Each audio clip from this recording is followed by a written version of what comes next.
और एक अशुभ मुस्कान के साथ उसके कपड़े फाड़ने लगा। उसकी आंखें लाल हो गई थी और वो चिल्लाया और कोसते हुए बोला, यहाँ तक कि वो बेवकूफ कुत्ता चेनहे भी हार गया। ये केवल समय की बात है कि हम भी शिकार हो जाएंगे। कम से कम मैं तुम्हारे साथ कुछ मजा तो करूंगा, इससे पहले कि मैं किसी राक्षस द्वारा मारा जाऊं। हा हा हा।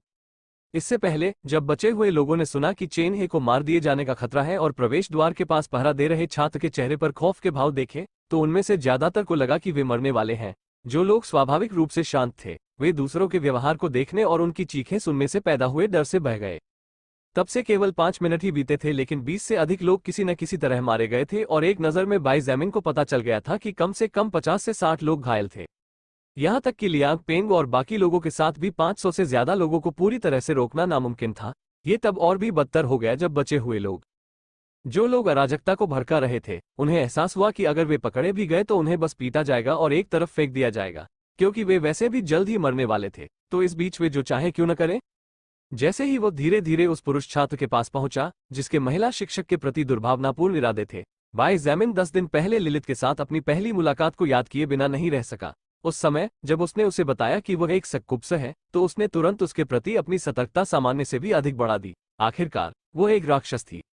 जैसे जैसे दिन बीतते गए, बाई जेमिन की उसके प्रति सतर्कता धीरे धीरे कम होती गई और अब वो उसे इतनी सावधानी से नहीं देखता था, क्योंकि वो उसे समझाती थी कि बाइबल में जो उद्धृत किया गया है और मनुष्य जो जानते हैं वो बिल्कुल सही नहीं है। हालांकि उसके प्रति उसकी थोड़ी सी सतर्कता अब लगभग पूरी तरह से खत्म हो चुकी थी। राक्षस शब्द सुनते ही हर किसी के दिमाग में सबसे पहले क्या आया? वे जो घमंडी, लालची, ईर्ष्यालु, वासना से भरे और क्रोधी थे, शुद्ध बुराई का अवतार जो अपनी मीठी बातों से अच्छी आत्माओं को अंधकार की ओर आकर्षित करने की कोशिश करते थे। लेकिन फिर मानव शब्द के बारे में क्या ख्याल है? वे जो परेशान करने वाले, बुरे, भयानक, असभ्य, अहंकारी, अनैतिक, भ्रमित करने वाले, घृणा करने वाले, हिंसक, धमकी देने वाले, नियम तोड़ने वाले, नुकसान पहुंचाने वाले और लालच के कारण दूसरों को चोट पहुंचाने वाले थे। क्या इस दृष्टिकोण से मनुष्य राक्षसों से भी बदतर नहीं है? कम से कम यही उत्तर बाई जैमिन को तब मिला जब उसका हाथ उस छात्र के कंधे पर पड़ा।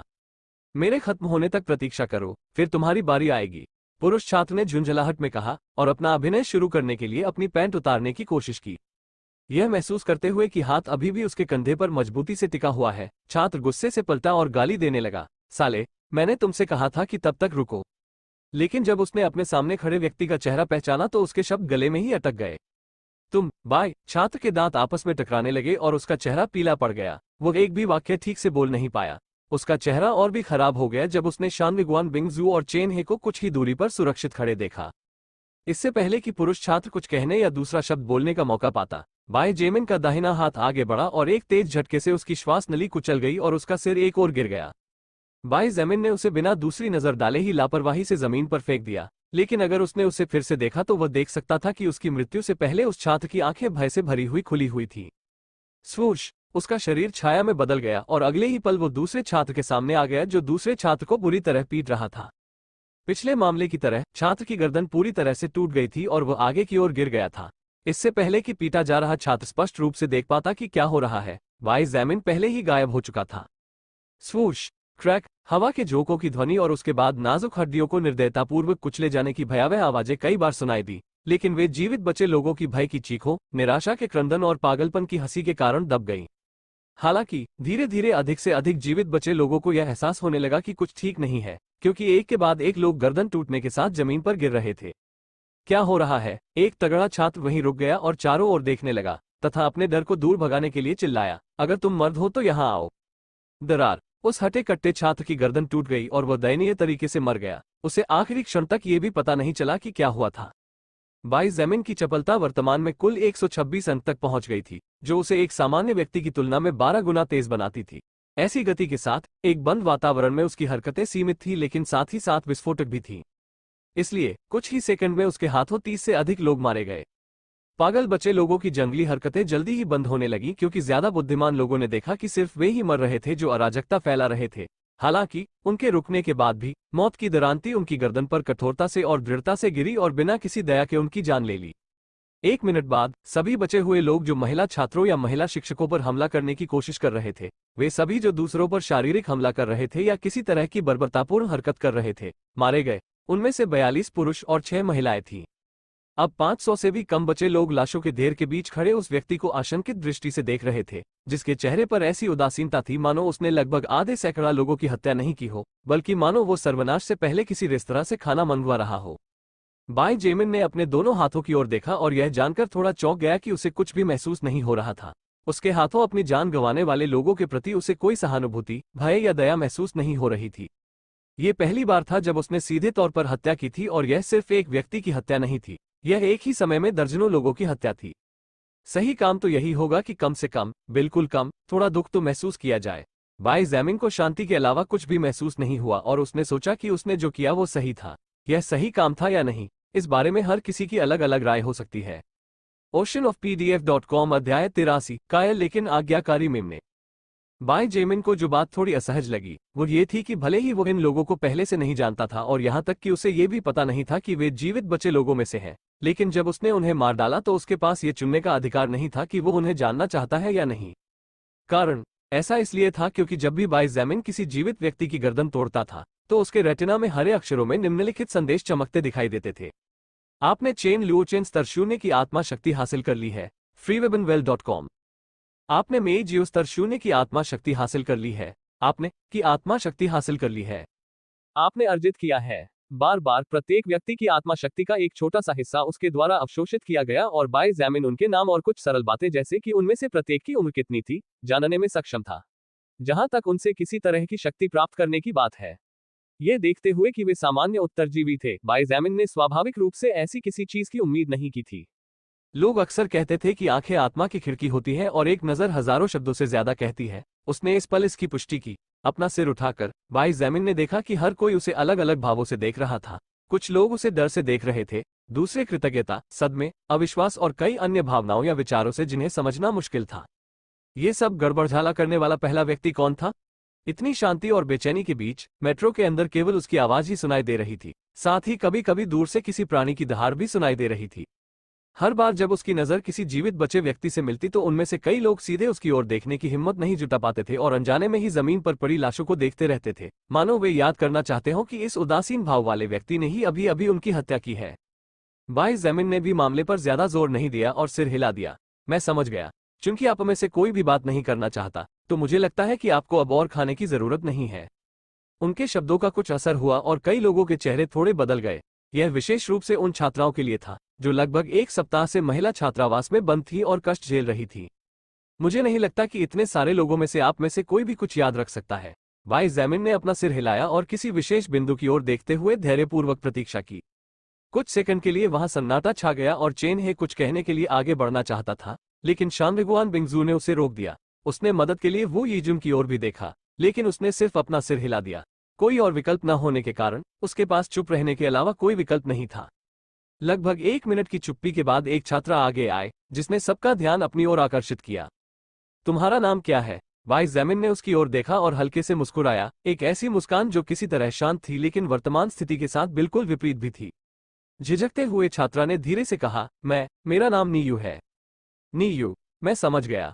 बाई ज़ैमिन ने सिर हिलाया और एक बार फिर पूछा, नीयू, क्या तुमने कुछ देखा? तुम्हें किसी भी तरह के नतीजों के बारे में चिंता करने की जरूरत नहीं है या उससे भी कम। मैं तुम्हें आश्वासन देता हूं कि अगर कोई भी तुम्हारे साथ मौखिक रूप से मारपीट करने, तुम्हें निर्दयी नजरों से देखने या यहां तक कि तुम्हारे सिर के एक बाल को छूने की हिम्मत करता है, तो वो तुम्हें मार डालेगा।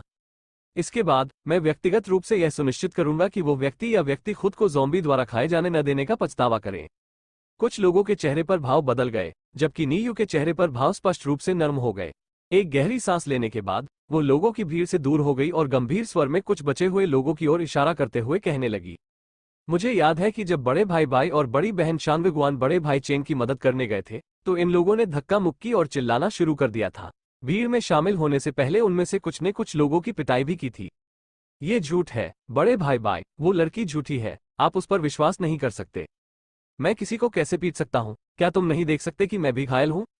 नीयू द्वारा जिन 6 से अधिक जीवित बचे लोगों की ओर इशारा किया गया उनमें से कुछ के चेहरे तुरंत पीले पड़ गए और वे अन्याय के बारे में चिल्लाने लगे। जबकि यह सच था कि नीयू झूठ बोल रही थी, बाई ज़ैमिन का तर्क सरल था। क्या झूठ बोलकर उसे कुछ हासिल हुआ? उसे कुछ भी हासिल नहीं होने वाला था और इसके विपरीत वो अन्य बचे हुए लोगों द्वारा चिन्हित किए जाने का जोखिम उठा रही थी, जिसके कारण बाई ज़ैमिन उसे मार सकता था या समूह से निकाल सकता था, जो मूल रूप से उसके जीवन को समाप्त करने के समान ही था।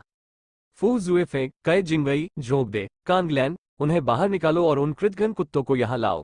बाई जैमिन की आवाज गरज उठी और उसका शांत भाव अंततः गायब हो गया और उसकी जगह क्रोध ने ले ली। उसकी स्पष्ट रूप से क्रोधित आवाज सुनकर चारों नामित लोगों ने देरी करने की हिम्मत नहीं की और अपने बेहतर आंकड़ों और स्तरों का उपयोग करके आसानी से लक्षित लोगों को बचे हुए लोगों के समूह से बाहर खींच लिया, उन्हें बलपूर्वक बाहर खींच लिया। यहां तक कि उन चारों में से सबसे कमजोर कांगलान कम से कम 2 से 3 मिनट तक जीवित रहा।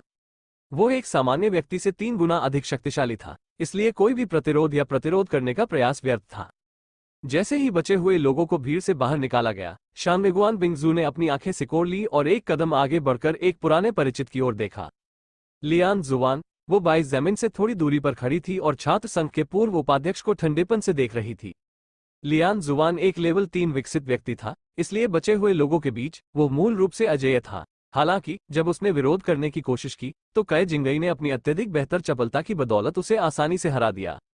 मैंने कुछ नहीं किया, मैंने सचमुच कुछ नहीं किया। बिंगजू, क्या तुम मुझे कई सालों से नहीं जानते? डी, क्या तुम नहीं जानते कि मैं किस तरह का व्यक्ति हूं?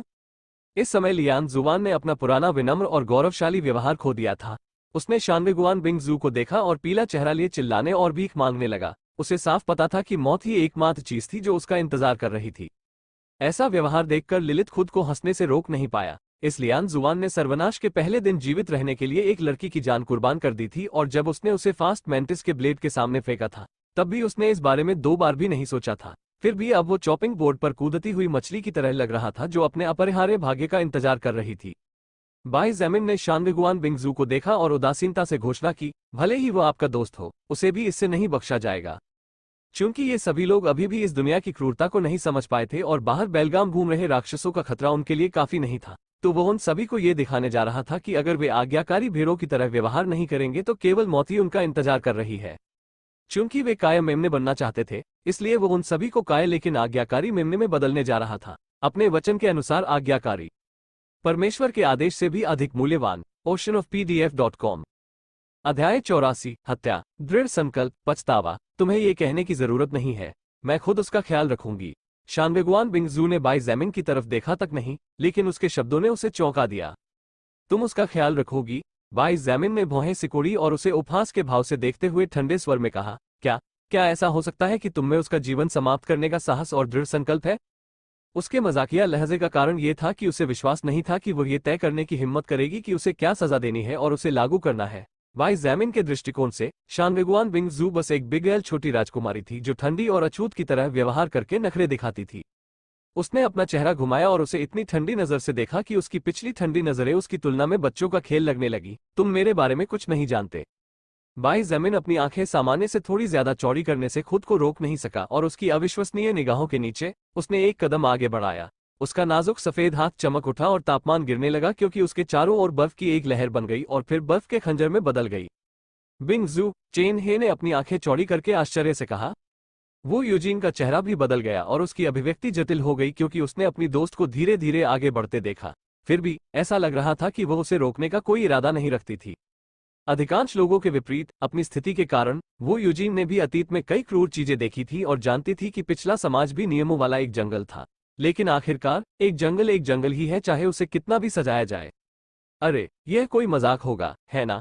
बिंगजू, लियान जुआन ने चिल्लाकर डर के मारे पीछे हटने की कोशिश की। हालांकि बाई जमीन की गहरी निगाहों के सामने जोगदे ने उसे अपने घुटनों पर ही रहने दिया। हालांकि वो भी इस बात से डरा हुआ था कि क्या होने वाला है। पिछले कुछ दिनों में लियान जुआन की मानसिक स्थिति इतनी अस्थिर होती जा रही थी कि कई बार उसके मन में अजीबोगरीब विचार आते थे, लेकिन वह उन्हें बलपूर्वक रोक लेता था। हालांकि जब भी कोई छोटा सा अवसर आता था तो वह एक सेकंड के लिए भी नहीं हिचकिचाता था और उसे खुशी खुशी स्वीकार कर लेता था। दुर्भाग्यवश यह उनकी सबसे बड़ी गलतियों में से एक थी। शानवेगुआन बिंगजू एक कदम दूर रुकी और अपना सिर हिलाते हुए ठंडे स्वर में बोली, हम अपनी जान जोखिम में डालते हैं, हम भोजन की तलाश करते हैं, हम आप सभी को सुरक्षित रखने का सबसे अच्छा तरीका सोचने की कोशिश में अपना दिमाग खपाते हैं, लेकिन बदले में हमें क्या मिलता है? कुछ भी नहीं। अगर हम आपको पीछे छोड़ दें तो सब कुछ आसान हो जाएगा क्योंकि ईमानदारी से आप सभी एक भारी बोझ हैं। हालांकि ऐसा करने के बजाय हम आपको सुरक्षित रखते हुए आपका समर्थन करते हैं और आपको खाना खिलाते हैं। उसके शब्द सिर्फ लियान जुआन के सुनने के लिए नहीं थे, वे वहां उपस्थित सभी लोगों के लिए थे। जिन बचे लोगों ने कुछ भी गलत नहीं किया था, उन्होंने सिर हिलाया और उन लोगों को गुस्से से भरी निगाहों से देखा जिन्हें घसीटकर बाहर निकाला गया था। उनमें से कई लोग तो अपनी आवाज ऊंची करके उन्हें कोसने और शिकायत करने से खुद को रोक नहीं पाए। हालांकि जब शानविगुआन बिंगजू की आवाज फिर से सुनाई दी तो बाकी की आवाजें तुरंत खामोश हो गईं। हम बदले में कुछ नहीं मांगते सिवाय इसके कि हर कोई अच्छा व्यवहार करे, कि तुम हमारे कंधों पर और बोझ न डालो और तुम चीजों को पहले से ज्यादा जटिल न बनाओ। उसने लियान जुवान की ओर देखा और उसकी आंखों में ठंडक चमक उठी जब उसने कहा, तुम्हारे स्वार्थी कृत्यों के कारण लगभग 20 लोग मर गए और तुम अभी भी जीना चाहते हो। जाओ भाड़ में जाओ, तुम कमीने। लियान जुवान की भयभीत नजर, कई बचे लोगों की हैरान नजर और चेन हे की अविश्वास भरी नजर के बीच शानवेगुआन बिंगजू ने अपनी पतली भुजा उठाई और तेजी से नीचे की ओर वार किया। बर्फ का खंजर बहुत तेज था और आसानी से लियान जुवान की खोपड़ी के बीच में घुस गया, जिससे उसकी जान चली गई। सबसे उल्लेखनीय बात यह थी कि जब उसकी लाश एक तरफ गिरी हुई थी तब भी घाव से खून की एक बूंद भी नहीं निकली, क्योंकि बर्फ का खंजर एक प्राकृतिक इंसुलेटिंग परत बन गया था जिसने सब कुछ अंदर से कसकर सील कर दिया था। वहां एक पत्थर की तरह सन्नाटा छा गया और यहां तक कि बाई जैमिन भी शानवेगुआन बिंगजू को घूरने से खुद को नहीं रोक सका। कई सेकंड के बाद उसने स्वीकार किया, मुझे लगता है कि तुम सही हो और मैं तुम्हारे बारे में कुछ नहीं जानता। किसी व्यक्ति की हत्या करने का साहस करना साहस की बात थी, लेकिन ऐसा करना किसी भी व्यक्ति के लिए संभव था, और इस दुनिया में तो यह और भी अधिक संभव था, जहां मृत्यु प्राप्त करना रोटी के एक टुकड़े से भी अधिक आसान था। लेकिन सबसे कठिन काम था ऐसा करने के बाद शांत बने रहना। शानवेगुआन बिंगजू का चेहरा हमेशा की तरह ठंडा और उदासीन था और इस कृत्य को करते समय उसका हाथ भी नहीं कांप रहा था और न ही वो अंत में पीछे हटी। हालांकि उसने अभी अभी एक इंसान की जान ली थी, लेकिन ऐसा लग रहा था जैसे यह उसके लिए कोई दूसरी दुनिया नहीं थी। जाहिर है वह भी ऐसी ही एक महिला थी जिनका अपना अतीत था और अपनी कहानी थी। ये देखकर कि वो कुछ नहीं बोली, बाई जैमिन ने बस अपना सिर हिलाया और फू जुएफेंग की ओर देखा। उसने गहरी आवाज में पूछा, तुमने एक व्यक्ति को मारने की हिम्मत की? फू जुएफेंग का चेहरा काफी बदल गया और उसकी आंखों में एक डरी हुई अभिव्यक्ति चमक उठी। वो बहादुर था, इतना बहादुर कि वो दूसरी जातियों के दुश्मनों से लड़ सके और उन्हें मार सके, लेकिन उन इंसानों को मारना उसके लिए मुश्किल था जिनके पाप मौत के लायक नहीं थे। बाई जैमिन को भी उसके मुंह से बिना सुने ही उसका जवाब समझ आ गया। उसने सिर हिलाया और चुपचाप अपने हाथ से एक अजीब सा दिखने वाला चाकू निकाला। बैकपैक लेते हुए उसने कहा, यह खंजर एक दुर्लभ श्रेणी का खजाना है, मेरी तलवार के समान स्तर का, लेकिन थोड़ा कमतर। यदि आप उसे मार देते हैं तो यह खंजर आपका हो जाएगा। अगर डैगर, दुर्लभ ग्रेड खजाना, बिजली की गति से दुश्मन को खत्म करने के लिए केंद्रित एक खंजर, आसानी से धातु को काट सकता है। सुसज्जित होने पर यह स्वचालित रूप से चपलता जोड़ 12 और शक्ति जोड़ 5 तक बढ़ा देता है। खंजर वो वस्तु थी जो फर्स्ट ऑर्डर शैडो टाइगर को हराने के दौरान प्राप्त ऑरेंज रोब से निकली थी। बाई जैमिन के पास पहले से ही उसकी जुबान तलवार थी और उसे अगर्थ खंजर की तुलना में इसे चलाना ज्यादा आरामदायक लगता था। इसलिए इसे रखने के बजाय उसने इसे अपने किसी प्रत्यक्ष अधीनस्थ को देने का फैसला किया, जिसका मतलब था कि एक तरह से उसकी अपनी शक्ति बढ़ गई। फू जुएफेंग की नजर खंजर पर टिकी रही। वो जानता था कि बाई जैमिन जो कर रहा था वो उसे लुभा रहा था और यह वाकई काम कर रहा था। हालांकि उसने फैसला करने में बहुत देर कर दी और उसका मौका किसी और ने छीन लिया जो उससे ज्यादा दृढ़ निश्चयी था। मैं इसे करूंगा, एक महिला की आवाज गूंजी, मैं लोगों को मारने की हिम्मत रखती हूँ। बाई जेमिन ने सुंदर कै जिंगई को देखा, जिसका चेहरा थोड़ा पीला था लेकिन जिसकी आंखें दृढ़ संकल्प से चमक रही थी, और एक मुस्कान के साथ सिर हिलाया क्योंकि उसने लापरवाही से एक जीवित व्यक्ति की ओर इशारा किया। ये लो, ये खंजर लो और उसे मार दो, ये तब से तुम्हारा होगा। कै जिंगई ने गहरी सांस ली और सिर हिलाया, उसकी ओर बढ़ी और खंजर को अपने हाथों में ले लिया। हथियार के आंकड़ों को देखते हुए उसकी आंखों में दृढ़ संकल्प और भी अधिक प्रज्वलित हो गया। वो हर अवसर का लाभ उठाने के लिए दृढ़ संकल्पित थी, चाहे वो कितना भी क्रूर क्यों न हो। यही कारण था कि वो उस समय लड़ने का जोखिम उठाने के लिए तैयार थी और उसने बाई जैमिन का हाथ थाम लिया। इसके अलावा कै जिंगई एक चतुर लड़की थी और जानती थी कि दूसरे इंसानों का सामना करना केवल समय की बात होगी। ये देखते हुए कि अकेले इस समूह में ही पहले से ही बहुत सारी समस्याएं थीं, उसकी सोच सरल थी, क्योंकि यदि मुझे इस दुनिया में जीवित रहना है और कुछ सम्मान भी बनाए रखना है तो देर सवेर मुझे हत्या करनी ही पड़ेगी, इसलिए देर सवेर ऐसा करना बेहतर है। अगर बात साहस की थी तो शायद कै जिंगई फू जुएफेंग की तुलना में थोड़ी कमतर थी, लेकिन अगर बात लक्ष्यों को पूरा करने के दृढ़ संकल्प की थी तो वो निश्चित रूप से उससे कहीं आगे थी। कै जिंगई के हाथों में खंजर देखकर फू जुएफेंग को पछतावा हुआ और वो जल्दी से बोला, रुको, मैं ये करूंगा। दुर्भाग्यवश उसका मौका पहले ही निकल चुका था, बहुत देर हो चुकी है। बाई जैमिन ने ठंडे स्वर में मना कर दिया और कहा, अगर तुम ताकतवर बनना चाहते हो तो तुम्हें मेरे दिए गए मौकों का फायदा उठाना होगा, अन्यथा तुम्हें सत्ता पाने के लिए खुद ही प्रबंध करना होगा। oceanofpdf.com अध्याय 85 चेन हे की चौंकाने वाली खोज भाग 1। क्या वास्तव में ऐसा कोई था जो अपने अचेतन मन में भी अधिक शक्तिशाली बनने की इच्छा न रखता हो? अतीत में मनुष्य अधिक धन प्राप्त करने का प्रयास करता था और जब उसके पास अंततः वो धन होता था तो वह और अधिक चाहता था, जब उसके पास अपने जीवन को यथासंभव शानदार और आरामदायक बनाने के लिए पर्याप्त धन होता था तो मनुष्य राजनीतिक शक्ति या सैन्य कमान की तलाश करता था। मानव मन हमेशा अधिक चाहता था और अपने पिछले लक्ष्यों को प्राप्त करने के बाद भी वास्तव में कभी संतुष्ट नहीं होता था। पृथ्वी पर सोल रिकॉर्ड के आगमन के बाद इस नई दुनिया में यह और भी अधिक था। इस नई सर्वनाशकारी दुनिया में शक्तिशाली बनने की संभावनाएं वस्तुतः हर जगह थी। किसी को भी बस कोई भी हथियार उठाना था और सड़कों पर निकलकर ज़ॉम्बीज या किसी भी अन्य अस्तित्व से लड़ना था जो उन्हें इस बात की परवाह किए बिना विकसित होने की अनुमति देता था कि वे कमजोर हैं या मजबूत। हालांकि जहां हर जगह मजबूत होने की संभावनाएं थी, वहीं यह नियम मरने की संभावनाओं पर भी लागू होता था। एक व्यक्ति को इस तथ्य के लिए मानसिक रूप से तैयार रहना पड़ता था कि जाने के समय वो कभी वापस नहीं आ सकता। जबकि हर कोई अधिक शक्तिशाली बनना चाहता था, हर कोई शक्ति चाहता था, सम्मान प्राप्त करना चाहता था, सबसे अच्छा भोजन खाना चाहता था और सुंदरियों की प्रशंसा और लालसा भरी निगाहों का आनंद लेना चाहता था। बहुत कम लोग ऐसी सफलता प्राप्त करने के लिए जोखिम उठाने को तैयार थे। अभी अभी बाय जेमिन ने फू ज़ूफे को और अधिक शक्तिशाली बनने का अवसर दिया था, लेकिन वो इसकी सराहना करने में विफल रहा और चूक गया। एक हथियार, विशेष रूप से एक दुर्लभ श्रेणी का खजाना प्राप्त करना, भोजन या सुरक्षित आश्रय प्राप्त करने से भी अधिक महत्वपूर्ण था, क्योंकि इस तरह के क्षमता के हथियार के साथ एक सामान्य मनुष्य भी ज़ॉम्बी या अन्य प्राणियों से लड़ने, विकसित होने और अपने हाथों से भोजन या आश्रय प्राप्त करने की शक्ति प्राप्त कर सकता था। फू ज़ुएफे हत्या करने को तैयार नहीं था। जरूर बाय जेमिन उसे मजबूर नहीं करेगा, लेकिन अगर वह घुटनों के बल बैठकर पछतावे के आंसू रोता भी, तो भी बहुत देर हो चुकी थी। ऐसे अवसर आसानी से नहीं मिलते और चूंकि उसने अपनी नैतिकता को सबसे ऊपर चुना था, तो उसे अपने चुनाव और परिणामों की जिम्मेदारी खुद लेनी थी। फू ज़ुएफे की ईर्ष्यापूर्ण और पछतावे भरी नजर को महसूस करते हुए कई जिंगई ने अपने दांत पीस लिए और कांपते हाथों से खंजर उठा लिया। रुको, मैं तुमसे विनती करता हूं कि मुझे मत मारो।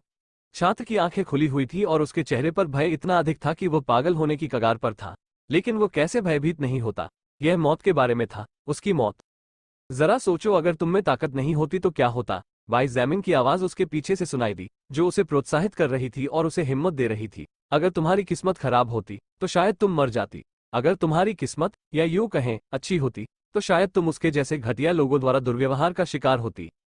उसकी बातें सुनकर कई जिंगई ने अपने होंठ काटे और झिझकना बंद कर दिया। छात्र की भयभीत निगाहों और दूसरों की चौंकती निगाहों के नीचे उसका हाथ इतनी तेजी से लहराया कि सामान्य लोगों के लिए उसका अनुसरण करना मुश्किल हो गया।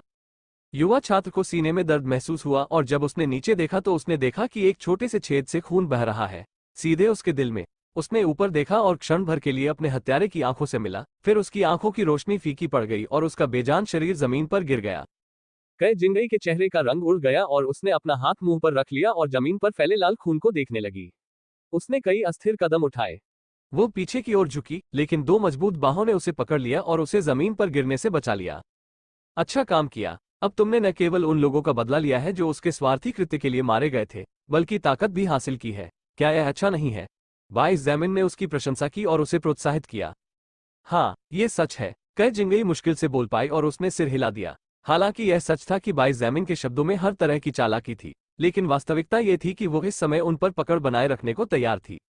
अपने अधीनस्थ को शांत करने के बाद और सबकी चौकस निगाहों के सामने बाय जेमिन ने अपने बैग से एक और वस्तु निकाली। वो वस्तु नुकीले पो वाले दस्ताने की एक जोड़ी थी जो अपनी कठोरता से पत्थर को तोड़ने में सक्षम प्रतीत होती थी। दस्ताने की यह जोड़ी वास्तव में शैडो टाइगर के अंतिम गोले से प्राप्त दूसरी वस्तु थी। जाहिर है बाय जेमिन की किस्मत खराब थी क्योंकि उसके पास बेहतर दस्ताने थे। पावर ग्लव्स, सामान्य ग्रेड खजाना, स्तर 15 से नीचे किसी भी दुश्मन की सुरक्षा को भेदने में सक्षम। सुसज्जित होने पर यह स्वचालित रूप से ताकत को जोड़ 3 तक बढ़ा देता है। जो बे, क्या तुम इन्हें चाहते हो? बाय जेमिन ने दस्ताने लहराए और बड़े आदमी की ओर देखते हुए पूछा। हालांकि दस्ताने इतने अच्छे नहीं थे, लेकिन स्टेट पॉइंट की मात्रा लगभग 2 स्तरों के बराबर थी। 2 शुरुआती स्तर शायद ज्यादा न लगे, लेकिन 15वें स्तर के बाद लेवल अप करना इतना आसान नहीं था और इसके लिए काफी प्रयास की जरूरत थी। इसलिए उस दृष्टिकोण से 3 स्टेट पॉइंट वास्तव में अच्छे थे। एक पल की हिचकिचाहट के बाद और कई जिंगई को अपने नए हथियार को पहले की तुलना में अधिक शांति से हिलाते हुए देखकर झोंक देने सिर हिलाया और एक कदम आगे बढ़ा दिया। उसने कुछ नहीं कहा और सीधे दूसरे बचे हुए व्यक्ति की छाती पर मुक्का मारा जिसने अराजकता को भड़काया था, जिससे उसका दिल और कई हड्डियां टुकड़े टुकड़े हो गईं। पुरुष छात्र ने खून थूका और अविश्वास से भरी आंखों के साथ अपने पिछले साथी की तरह बेजान होकर गिर पड़ा। कई जिंगई के विपरीत उसका चेहरा पीला पड़ गया, लेकिन उसकी प्रतिक्रिया बहुत शांत थी। उसने दस्ताने उठाए और उन्हें पहन लिया और फिर चुप हो गया। ये देखकर कि वो कम बोलने वाला व्यक्ति है, बाय जेमिन ने हंसते हुए प्रशंसा की। बहुत बढ़िया, झोंक दे। कांगलैन, अगला अवसर जो तुम्हारे पास आएगा वो तुम्हारे लिए होगा। बशर्ते वो तुम्हारे विकास की शैली के अनुकूल हो। वो अपने अंतिम अधीनस्थ और समूह में एकमात्र उपचारक के बारे में नहीं भूला। कांगलैन ने गहरी सांस ली और दृढ़ता से सिर हिलाया। उसे थोड़ी जलन महसूस हुई कि उसे खजाना हासिल करने का अवसर नहीं मिला, लेकिन साथ ही उसे राहत भी मिली कि उसे किसी व्यक्ति को मारना नहीं पड़ा। इस तरह की परस्पर विरोधी भावनाओं ने उसे अनजाने में थोड़ा राहत महसूस कराई कि अचानक हुए सभी बदलावों के साथ तालमेल बिठाने के लिए उसके पास ज्यादा समय है। 2 और बचे लोगों की मौत के बाद बाकी 4 लोग जो मुसीबत में थे स्वाभाविक रूप से डर गए। हालांकि इससे पहले कि वे एक भी शब्द बोल पाते, एक छाया उनके सामने प्रकट हुई और 1 सेकंड में उनकी गर्दन कुचल दी, बिना किसी हिचकिचाहट और बिना किसी अनावश्यक स्पष्टीकरण के उनके जीवन को समाप्त कर दिया। समस्या के मुख्य स्रोत को समाप्त करने के बाद भाई जेमिन ने बचे हुए लोगों की ओर देखा और इस बार उसे लोगों की नजरों की जरा भी परवाह नहीं थी। आप सभी, मुझे ये पहली और एकमात्र बार आपसे कहने दीजिए। उसकी आवाज उसकी आंखों की तरह ही ठंडी थी, मेट्रो में गूंज रही थी। इस शापित क्षण से यदि आप में से किसी ने भी थोड़ी सी भी परेशानी पैदा करने या अवज्ञा करने की हिम्मत की, तो आपको तब तक कोड़े मारे जाएंगे जब तक कि आपके शरीर से मांस नहीं निकल जाता। क्या आप काम नहीं करना चाहते? क्या आप मदद नहीं करना चाहते? जरूर। तो फिर कोने में आज्ञाकारी रूप से रहो और मेरे रास्ते में मत खड़े रहो। यदि आप में से किसी ने भी एक बार भी मुझे रोकने की हिम्मत की, तो पैदा की गई परेशानी के स्तर के आधार पर मैं व्यक्तिगत रूप से आपके कुत्तों के जीवन को समाप्त करने का बीड़ा उठाऊंगा। वहां मौजूद सभी लोगों के चेहरे पीले पड़ गए और उन्होंने बार बार सिर हिलाया। हालांकि उनमें से किसी ने भी कोई खास गलती नहीं की थी, लेकिन वे चुपके से एक दूसरे को बार बार याद दिला रहे थे कि सावधान रहें कि वे अपने नियम न तोड़ें। किसी भी नियम का उल्लंघन नहीं किया जा सकता क्योंकि इसके परिणाम बहुत गंभीर हैं। सभी को आज्ञाकारी ढंग से सिर हिलाते देख भाई जेमिन ने सहजता से निष्कर्ष निकाला, यदि आप में से कोई असंतुष्ट है तो आप अभी यहां से निकल सकते हैं। न तो मैं और न ही कोई और तुम्हें रोकेगा। कुछ लोग उनके अंतिम शब्द सुनने में झिझक रहे थे, खास तौर पर कुछ गर्म खून वाले छात्र जो कुत्तों जैसा व्यवहार नहीं चाहते थे। हालांकि इन लोगों का गर्म खून ठंडा हो गया क्योंकि उन्हें बाहर के खतरे की याद आ गई और उन्होंने आज्ञाकारी रूप से अपने सारे असंतोष को निगल लिया। ये देखकर कि कोई भी कुछ नहीं कह रहा है और कोई भी बाहर जाने के लिए खड़ा नहीं है, भाई जेमिन ने ठंडे स्वर में उपहास किया और फिर चेन हे और बाकी लोगों की ओर देखा। oceanofpdf.com अध्याय 86 चेन हे की चौंकाने वाली खोज भाग 2 अंतिम। पिछली बार मामला शांत हो जाने के बाद बचे हुए लोगों ने भाई जेमिन के सीधे आदेश पर शवों को एक कोने में रख दिया। यहां तक कि जो लोग खून से घृणा करते थे या डरते थे, साथ ही बेजान शवों को देखने से भी डरते थे, उन्हें भी इस बार काम करने के लिए मजबूर होना पड़ा। क्योंकि हर कोई जानता था कि इस समय मृत्यु के इस नए देवता का मूड ठीक नहीं था, इसलिए उन्होंने आज्ञाकारी रूप से अपनी शिकायतों को निगल लिया और अन्य प्राणियों को आकर्षित करने से बचने के लिए शवों को समूहों में मेट्रो पार्किंग स्थल में घसीट कर ले गए। भाई जेमिन ने लाशों को कुछ अफसोस के साथ देखा। दरअसल वो उन लोगों में से एक को उत्परिवर्तित पौधे के साथ प्रयोग करने के लिए एक परीक्षण नमूने के रूप में इस्तेमाल करना चाहता था ताकि यह सुनिश्चित हो सके कि यह एक असली खजाना है और कोई टाइम बम नहीं है। हालांकि अंत में उसने ऐसा न करने का फैसला किया। कारण सरल था, वो नहीं चाहता था कि शांगविगुआन बिंगजू और अन्य लोगों को पौधे के अस्तित्व के बारे में पता चले, कम से कम अभी तक नहीं। अगर वो उस समय पौधे को बाहर निकालता तो रहस्य उजागर हो जाता और अगर वो किसी को घसीट कर ले जाता तो ये संदिग्ध हो जाता। इसलिए इस मामले में उसके हाथ अस्थायी रूप से बंधे हुए थे। तो क्या तुम बता सकती हो कि क्या हुआ? मुझे उम्मीद है कि तुम्हारे पास अकेले बाहर जाने या अन्यथा कोई अच्छा कारण होगा। बिना किसी युद्ध क्षमता के अन्य बचे लोगों से काफी दूर चले जाने के बाद भाई जेमिन ने चेन हे को देखा और अपनी आंखें सिकोड़ ली। एक निश्चित दृष्टिकोण से पहले की सारी अराजकता चेन हे से निकटता से संबंधित थी, इसलिए यदि वो आप कोई अच्छा स्पष्टीकरण नहीं दे सकता तो ये ठीक था। ये बहुत संभव है कि भाई जेमिन खुद को नियंत्रित नहीं कर पाएगा और कम से कम उसे गैर जिम्मेदार होने के लिए पीट देगा। चेन हे शानविगुआन बिंगजू से बात करना चाहता था कि अभी क्या हुआ था, लेकिन वो भाई जेमिन के शरीर से आने वाले मजबूत दबाव को भी महसूस कर सकता था, इसलिए उसने समझदारी से इस मामले को किसी और समय के लिए छोड़ने का फैसला किया। उसने गहरी सांस ली और पहली बार अपने जीवन में खुद को छोटा महसूस किया, इतना छोटा मानो वो एक छोटा पिल्ला हो जिसे कोई भूखा और जंगली शेर देख रहा हो। मैं बाहर इसलिए गया था ताकि सड़क का पता लगा सकूं। हालांकि पिछले कुछ दिनों में हमने आसपास के ज्यादातर मजबूत जीवों को हटाने की कोशिश की, लेकिन अगर कोई भी व्यक्ति परिधि में घुस जाता तो हताहत हो सकता था और अराजकता जानलेवा हो सकती थी, चेन हे ने सावधानीपूर्वक समझाया। कुछ देर की खामोशी के बाद भाई जेमिन ने थोड़ा आराम किया और सिर हिलाया। अगर यही मकसद था तो ये बिल्कुल सही था। आखिरकार एक ज़ॉम्बी किसी खतरे का प्रतिनिधित्व नहीं करता, लेकिन एक उत्परिवर्तित बिल्ली या कुत्ता अपनी तेज गति के कारण अत्यधिक खतरा दर्शाता है।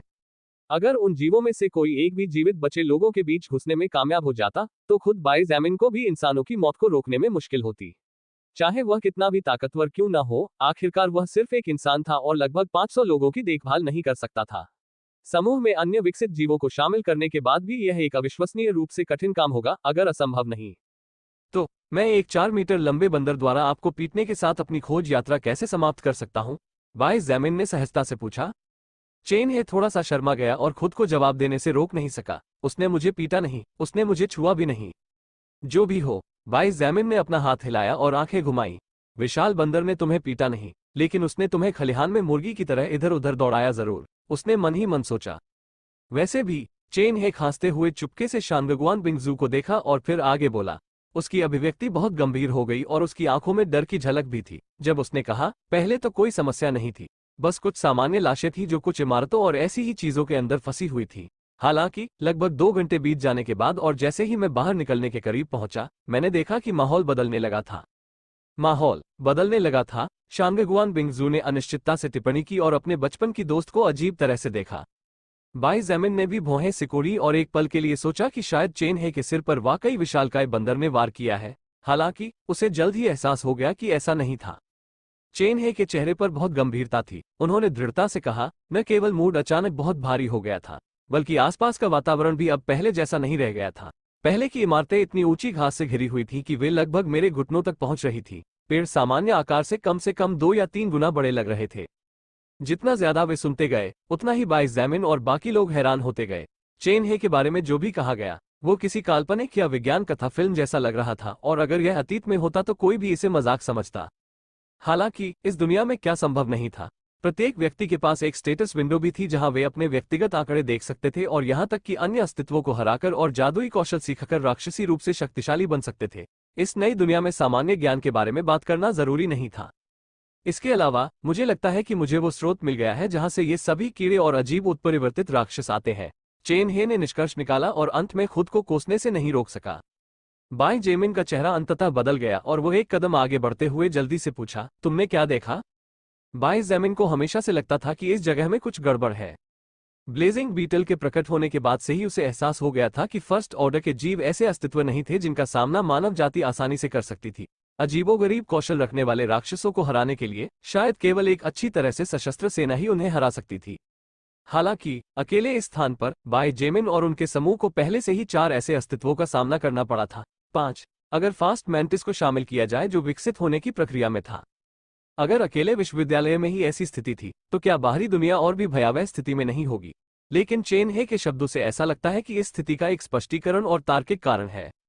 जिज्ञासा और कुछ जानकारी प्राप्त करने के लिए मैं जंगल में थोड़ा और अंदर चला गया। चेन हे ने धीरे से समझाया, कुछ घंटे पहले हुई घटनाओं का वर्णन करते हुए। पहले तो मुझे आश्चर्य हुआ कि वहां कोई खतरा नहीं था, लेकिन जब मैं उस जगह पर पहुंचा जो मुझे लगता है कि उस जगह का केंद्र होगा, तो मैंने एक बड़ी संख्या में भयानक राक्षसों को एक अजीब प्राणी के बगल में देखा जो रेशम के कीड़े जैसा लग रहा था। मुझे लगता है कि रेशम के कीड़े यहाँ मुख्य समस्या है क्योंकि वे सभी इसे बचा रहे थे। भयानक राक्षस, रेशम के कीड़े जैसा प्राणी। बाय जेमिन ने एक दूसरे को देखा और वही भ्रम, साथ ही सदमा और डर महसूस किया। चेन हे, जिन भयानक राक्षसों की तुम बात कर रहे हो, क्या वे वास्तव में? शानगुआन बिंगजू किसी बात को लेकर चिंतित दिख रही थी और उसने अपना सवाल भी ठीक से पूरा नहीं किया था। फिर भी सभी समझ गए कि उसका क्या मतलब था। वे हैं। अधिकांश लोगों को भयभीत करते हुए चेन हे ने दृढ़ता से सिर हिलाया और धीरे से कहा, केवल आभा से ही, वे निश्चित रूप से प्रथम श्रेणी के हैं, सभी। oceanofpdf.com अध्याय 87 निकास की ओर बढ़ना। चेन हे की बातें सुनकर बाय जेमिन, शानगुआन बिंगजू और लियांग पेंग के चेहरे बेहद बदसूरत हो गए। शानगुआन बिंगजू और लियांग पेंग ने प्रथम आदेश प्राणी की शक्ति का प्रत्यक्ष अनुभव किया था, इसलिए वे जानते थे कि वे जानवर कितने भयानक थे। हालांकि यह सच था कि एंटी मैजिक ज़ोंबी और अन्य प्राणियों की आत्मिक शक्ति को अवशोषित करने के बाद वे दोनों बहुत अधिक शक्तिशाली हो गए थे, फिर भी उनमें डर अभी भी बना हुआ था। हालांकि चेन हे ने यह नहीं बताया था कि विश्वविद्यालय के मध्य में पाए गए उस अजीब जंगल में कितने प्रथम आदेश जीव थे। उनमें से केवल 3 या 4 राक्षसी वर्तमान समूह के लिए समस्याएं पैदा करने के लिए पर्याप्त थे। यदि उनकी संख्या उस राशि से अधिक होती और वे सभी एक साथ हमला करते, तो जीवित रहना मुश्किल होता। यहां तक कि स्वयं बाय जेमिन को भी प्रथम श्रेणी के अस्तित्वों का सामना करने में कोई विश्वास नहीं था, जब तक कि वो स्वयं अपना विकास पूरा नहीं कर लेता। अगर एक ही समय में 2 या शायद 3 होते, तो वो किसी तरह से काम चला सकता था। अगर वो युद्ध के दौरान अपनी जान जोखिम में डालता, हालांकि उस संख्या से ज्यादा होना उसकी क्षमता से परे था, जिससे वो खुद को असहाय महसूस करता था। यह अभी भी पर्याप्त नहीं है। मैं वास्तव में अभी भी बहुत कमजोर हूं। अगर मैं एक ही समय में कई दसियों या कई सैकड़ों को मार सकता, तो कितना अच्छा होता। बाय जेमिन ने चुपके से आह भरी। अगर लिलित को उसके विचार पता होते तो वो गुस्से के कारण मर सकती थी। वो पहले से ही सबसे बड़ी विसंगति थी जिसे उसने अपने पूरे जीवन में कभी देखा था या पहले बुद्धिमान प्राणी के प्रकट होने के बाद से सुना था, लेकिन वो अभी भी असंतुष्ट लग रहा था। आपने उनमें से कितने जीव देखे? भले ही आपको सही संख्या न पता हो, लेकिन आपको एक मोटा मोटा अंदाजा तो होना ही चाहिए, है ना? वाइस ज़ैमिन ने एक पल विचार करने के बाद पूछा। यद्यपि सत्य जानना कभी कभी मनोबल गिराने वाला हो सकता है, लेकिन यदि कोई व्यक्ति झूठ की कल्पनाओं में डूब जाए तो ये केवल समय की बात है कि वो इस संसार में मर जाएगा। जीवित रहने के लिए वाइस ज़ैमिन ने समझा कि न केवल ताकत की आवश्यकता है, बल्कि यथार्थवादी होना और चीजों को वैसे ही स्वीकार करना भी आवश्यक है जैसे वे हैं, चाहे वे कितनी भी कठिन क्यों न हो। अन्यथा कोई भी व्यक्ति किसी दुश्मन द्वारा नहीं बल्कि खुद द्वारा ही निगला जा सकता है। चेन हे ने एक गहरी सांस ली और वहां उपस्थित सभी लोगों की ओर देखा, फिर अपनी आवाज में डर के भाव के साथ कहा, कम से कम प्रथम श्रेणी के लगभग 7 प्राणी होने चाहिए। जहां तक अधिकतम संख्या की बात है, मेरा अनुमान है कि वे लगभग 1 दर्जन होंगे। न्यूनतम 7 और अधिकतम 1 दर्जन। लियांग पेंग ने अविश्वास में बड़बड़ाया। उसे एंटी मैजिक ज़ोबी की गति और युद्ध कौशल याद आ गया जिसने उसे लगभग 2 टुकड़ों में काट दिया था। सभी ने अपनी सांस रोक ली और कुछ की आंखों में निराशा के भाव उभर आए। हालांकि फू जुएफेंग और बाकी लोगों को इस बात का अंदाजा नहीं था कि फर्स्ट ऑर्डर का प्राणी वास्तव में कितना शक्तिशाली होता है, लेकिन वे विशालकाय भरिंग और नीली चमड़ी वाले उत्परिवर्तित ज़ॉम्बी के मृत शरीर से आने वाली दमनकारी भावना को याद कर सकते थे।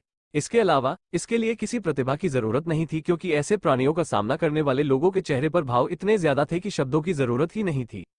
कई सेकंड की असहज चुप्पी और दमनकारी माहौल के बाद वाइस ज़ैमिन की आवाज सुनाई दी। ऐसा लगता है कि अगर हम बाकी बचे लोगों को इस जगह से बाहर निकालना चाहते हैं तो हमें जाने से पहले कुछ चीजें तैयार करनी होंगी, अन्यथा उनमें से किसी एक के भी बचने की संभावना व्यावहारिक रूप से 0% होगी। अगर वाइस ज़ैमिन अकेले जाना चाहता था तो उसे पूरा भरोसा था कि शैडो टाइगर जैसे चपलता आधारित प्रथम आदेश प्राणियों को छोड़कर कोई भी अन्य प्राणी या अस्तित्व वास्तव में उनके कदमों को रोक नहीं सकता जब तक कि उनमें से किसी के पास कोई अजीब कौशल न हो। हालांकि अगर वो खुद ही जाना चाहता था तो उसने यहाँ रहकर अकेले ही शक्ति बढ़ाने की कोशिश करने के बजाय बहुत पहले ही कोशिश कर ली होती। शांगगुआन बिंग जू भी गहरी सांस लेने के बाद शांत हो गई, जिसने उसके संपूर्ण शरीर को और भी अधिक उभार दिया। उसने सिर हिलाया और शांति से बोली, यह सही है। ऐसा लगता है कि हमें कुछ चीजों को समायोजित करने की आवश्यकता है। बाय जेमिन के कुछ कहे बिना ही वो कुछ बातें समझ चुकी थी और उसके मन में लगातार विभिन्न विचार बन रहे थे। एक संक्षिप्त चर्चा के बाद समूह ने बचे हुए लोगों को फिर से एक साथ बुलाया और उनमें से एक समूह ने बाय ज़ैमिन द्वारा सौंपे गए कार्य पर काम करना शुरू कर दिया। जब बचे हुए लोग अपना काम कर रहे थे तब बाय ज़ैमिन ने शांगगुआन बिंग जू, चेन हे, लियांग पेंग और बाकी लोगों से मिलकर योजना की कुछ अंतिम रूपरेखा पर चर्चा की। अगर योजना सफल हो जाती तो वे शायद बिना किसी हताहत के पीछे हट सकते थे, लेकिन अगर योजना विफल हो जाती तो उनमें से अधिकांश के लिए बचना मुश्किल हो जाता। तारांकन चूंकि बाय जेमिन और बाकी लोग 10 बसों को संशोधित करने में पूरे दिन काम करने के कारण कुछ थके हुए थे और क्योंकि सूरज पहले ही क्षितिज पर डूबने लगा था, वे सभी रात के खाने के बाद सो गए। पृथ्वी पर सोल रिकॉर्ड के आगमन के बाद से 11वें दिन की शुरुआत के साथ 10 बसें पूरी तरह से भरी हुई थी। अंतिम सीटें हटा दी गईं और फ्रीजर में मांस और सभी प्रकार के खराब होने वाले खाद्य पदार्थ भर दिए गए। फ्रीजर के ऊपर खाद्य पदार्थों के बैग रखे गए और बचे हुए लोग, जिनकी संख्या पिछले दिन के नरसंहार के बाद अब 400 से ज्यादा रह गई थी, आराम से और सहजता से बैठ गए। बसों में से एक में केवल 3 चीजें थीं: शैडो टाइगर का शव, प्लेटिनम ऐप का सिरविहीन शरीर और फास्ट मैंटिस का शरीर। यद्यपि सिल्वर ऐप के शरीर को अंदर ले जाना कुछ हद तक समस्याजनक था, लेकिन ऊपर ले जाना आसान था और लियांग पेंग और झोंगदे के साथ मिलकर काम करने से वे बिना किसी समस्या के जानवर के शरीर को उठाने में कामयाब रहे। वास्तव में वहां इतनी जगह भी बची थी कि वे पुरुष और महिला छात्रावास से पहले प्राप्त किए गए सभी कपड़े तथा अन्य प्रकार की उपयोगी वस्तुएं रख सकें। महिला छात्रावास के विपरीत, जहां प्रथम श्रेणी के जादू विरोधी ज़ोबी के अजीब व्यवहार के कारण कई छात्राएं बच गईं, पुरुष छात्रावास में स्वयं को बंद करने वाले छात्र इतने भाग्यशाली नहीं थे। 2 दिन पहले जब बाय जेमिन और बाकी लोग पुरुष छात्रावास में पहुंचे तो दरवाजे टूटे हुए थे और अंदर बचे हुए लोग पहले से ही लाश में बदल चुके थे या उन्हें अन्य लाशों या किसी अन्य प्राणी ने खा लिया था।